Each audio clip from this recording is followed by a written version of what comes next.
ہم ملک کے تمام اداروں سے کہنا چاہتے ہیں، چاہے وہ اسٹیبلشمنٹ ہے، چاہے وہ بیوروکریسی ہے، چاہے وہ پارلیمنٹ ہے، چاہے وہ عدالت ہے، جو ادارہ ہے اپنے اپنے دائرے کے اندر فرائض سر انجام دے. ہمارے سوال جھگڑا اس سے پیدا ہوتا ہے جب ہم دوسرے کے ادارے میں جا کر مداخلت.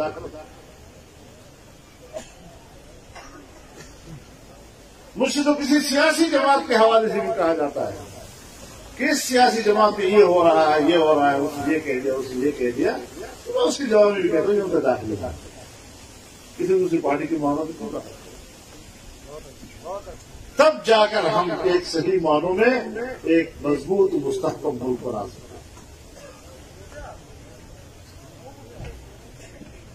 اس کے لیے جائز نظام ہونا چاہیے. اگر جمہوریت ہے اور ہر شخص کا اپنا ووٹ ہے، یہ نہ ہو کہ جس بکسے میں میں ووٹ ڈال رہا ہوں وہ بکسا اور جس بکسے سے ووٹ گنا جا رہا ہے وہ بکسا اور. یہ نہیں ہونا چاہیے. یہ ہوگا تو ہنگامہ ہوگا.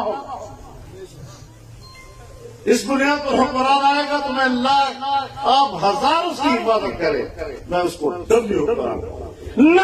اصول پر کوئی سزا نہیں ہو سکتی. ہاں، ہم تدریجی اصلاحات کے نظریے پہ کام کر رہے ہیں. ہم بندوق کی سیاست میں بات نہیں کر رہے، ہم جبر کی بنیاد پر بات نہیں کر رہے. ہمارا اسلوب دعوت کا ہے اور ہمارا اصول جمہوری اصول ہے جو ہمیں آئین ہے. یہ آئین ہمارے درمیان معاہدہ ہے. آپ کی کشمیری بھی ایک آئین ہے، پوری قوم پابند ہے اس کے. پاکستان میں بھی ایک آئین ہے، پوری قوم پابند ہے اس پر عمل درآمد کی. ہم نے اس آئین کو تسلیم کیا.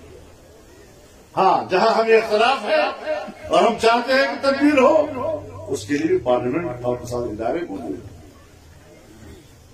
لیکن پارلیمنٹ تو ہونا.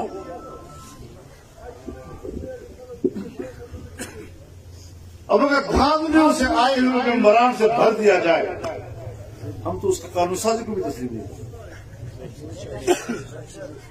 تم ہوتے کون ہو قانون سازی کرتے ہو؟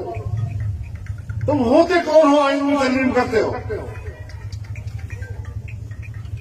ہم تو ان کو یہ بھی حق نہیں دیتے کہ وہ پاکستانی عوام کے فیصلے بین الاقوامی معاہدات کے تحت کریں.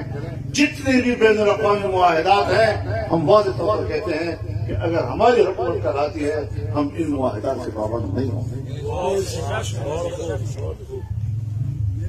نہ اہل حکمران، نالائق حکمران. پہلے ناجائز تھے، 2 سال میں نہ اہل بھی ثابت ہوئے، نالائق بھی ثابت ہوئے.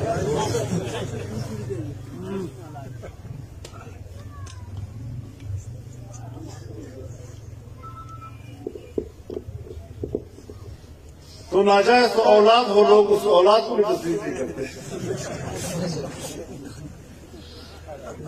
تو ناجائز حکومت ہو گئی تسلیم کرتے.